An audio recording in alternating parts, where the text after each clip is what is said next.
You're supposed to start tomorrow morning, for example, Monday, July 14th. Monday, July 14th, you're expected to go into whatever courtroom you're assigned to and handle whatever cases are assigned to you. And that can be scary. So I would say the novices are probably the people that are just hired, which would likely be the misdemeanor attorneys. And then the most experienced attorneys would be our homicide attorneys. They're the people that have been doing this the longest. And most of our homicide attorneys have done every type of case that we have in the office. So they've done misdemeanors, they've done traffic, they've done DUIs, they've done lower level felonies, they've done narcotics, they've done fraud cases, they've done sex crimes, and now they're doing homicides. But you can also be a novice when you first move to a position. For example, when I first became a narcotics attorney, I think that's maybe about 6 months ago now, 5 or 6 months ago, there was a learning curve. I had dealt with other cases, but not very many drug cases, not very many warrants, not very many arrest warrants for drugs and search warrants for drugs. So, 5 months ago, I would have been considered a novice in narcotics, while I would have been considered an expert, per se, in felony or DUI. How would you say that these novices and experts have changed over time? Well, they change over time because you move to a different position. So, right now I feel pretty good in narcotics. I guess I could be considered an expert because I'm one of the more seasoned narcotics attorney in my office right now. However, if I get moved to general felony, then I'm gonna be a novice.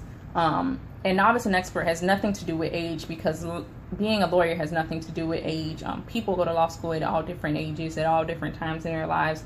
Sometimes it's people's first love, first career, and sometimes people have had an entirely different career, and then they decide, hey, I want to do law. And it may be because, they saw people wronged in their initial profession.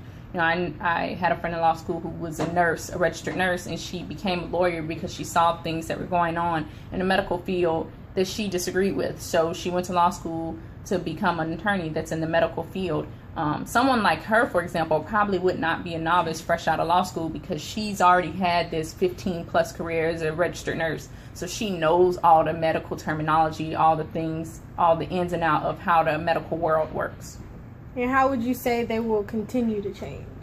They're going to change as the generations change. They're going to change as the law changes. The law is not dead. It's living. It's ever changing. It's changing because of technology, things like this.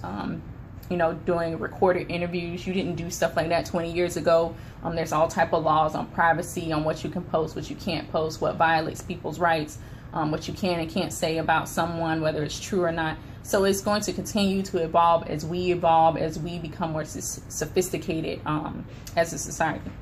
And also in your discourse community, which is the attorney's office, would you say that in the office that you're changed between different specialties, or is it something like you look at, you want to do, and then you switch to a different part of the attorney office?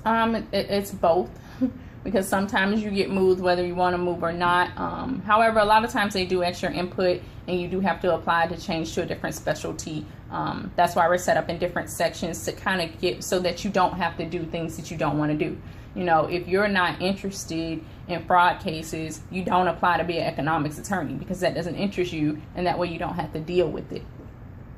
And so this is the first half of my interview, and this was just to get acclimated with what exactly her discourse community is and what she does in her discourse community and how they communicate with each other. Thank you.